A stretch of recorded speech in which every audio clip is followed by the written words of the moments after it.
Hi and welcome to this video in the QPSMR Going Deeper series. In this video we're going to look at ZZZ entries, or triple Z entries as they're sometimes known, and you can find the files from this video in video 48. Alright, so first of all, what are ZZ entries? They are entries where you're going to collect something automatically from the system about the data that you're entering. So they're not questions that are on your questionnaire, they're entries where you're going to pick up perhaps the person doing the data entry's name, the time they enter the data, and those sorts of things. Now there's a lot of these entries that are available. Let's look at them. So if we want to find out what they are, we can search for ZZZ, and if we click on ZZ entries here, you can see I get a list of them. And each of these ZZZ entries or triple Z entries have 3 letters to follow to make them a 6-letter name. Some are followed by a numeric value as well to make them 7 characters. And they all link to a particular question type. So for example, if we're collecting the date, we would expect it to be set to a date question. If we're collecting the time since the last ZZSec entry, we would collect that as an integer because it's an integer value. So what we can do now is have a look at some of the entries in action, and the two we're going to start with, just to illustrate how you put them in and how they work, is these two here. We're going to collect the date and time that the data has been entered. So this could be equally applicable to an email survey, a CAPI interview, or entry from a paper questionnaire that someone's entering. So I'm going to put these two entries in and add them here. So I'm going to go insert a question, just like I do normally. Now the name is significant here, so I want YMD.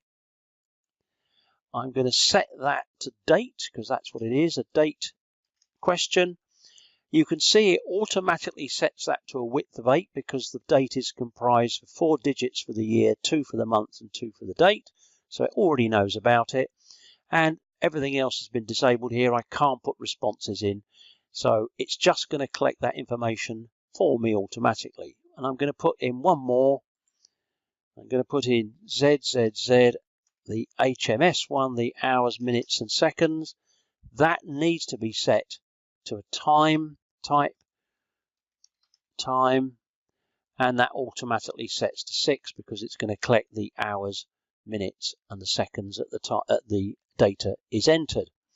So I click OK on that. And now if I save that, if I carry out data entry or it's used in the field for CAPI or anything else, this information will be collected. So let's open up the data window. I'm going to choose my data file as being the same thing with an ASCII file. And now if I enter a paper questionnaire as an example, I enter serial number 1, I enter the information, but nothing else appears at the screen. Those dates and times don't get seen, they're just there being collected from the system. I can save it. I could go on to the second respondent. I can select no for that. And that's all I'm entering. The third respondent, I select yes and save that. So the person doing the data entry doesn't see this information. It's just been collected automatically. If we now go to the top of our file, we can have a look. We're record number 1 now. If I click on the time, we can see this got collected at 19:52 and 41 seconds. If I go to the next respondent, this was collected at 19:52 and 55 seconds. And if I go to the third respondent, that was collected at 19:53 and no seconds. And of course, I could also see the date when this data was entered as well.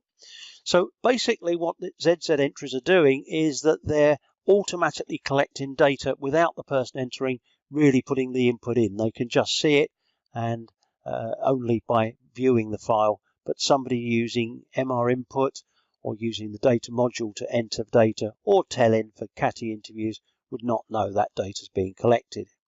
So let's have a bigger look now at what sorts of things you can do. We're not going to go into every bit of detail here because they're quite specialist, some of these things.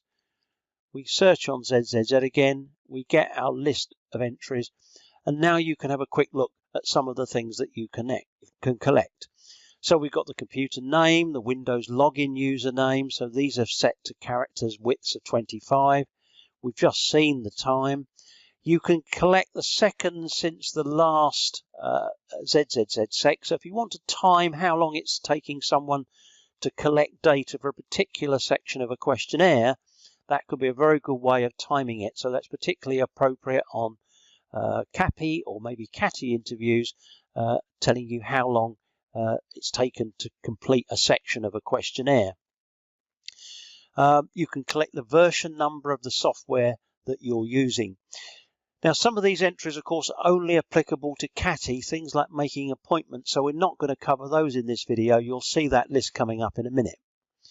So the sequence number, there's some things in here for random numbers, the session login username, the time the session started, and so on. So all these bits of information can be stored with your data, so they actually appear in the data file, and then, of course, they could be exported to a spreadsheet or some other a piece of software, SPSS, whatever it might be, so that you can analyze them in there.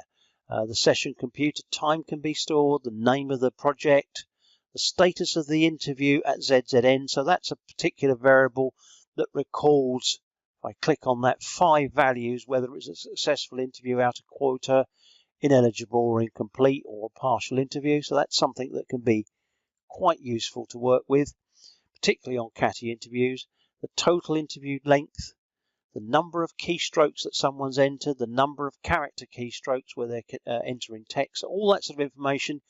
You could collect this information so that you can look at the productivity of each of your staff doing data entry or interviewers collecting data, and so on down to here until we get to, you see down here, the CATI appointment ones. Now, these are only appropriate to people doing telephone interviews, and they'll be covered a little bit more detail actually in the CATI videos that are also available. So there we are. There's an introduction to what ZZ entries are, or triple Z entries.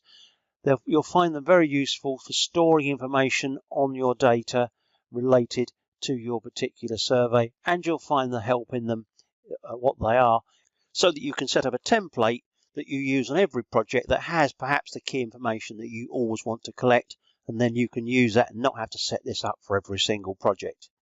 Indeed, you'll find that actually with your QPSMR license that there's skeleton entries in the tools section, which is available to you for viewing and using as a skeleton for your projects, and you might find that useful when you're setting up your projects.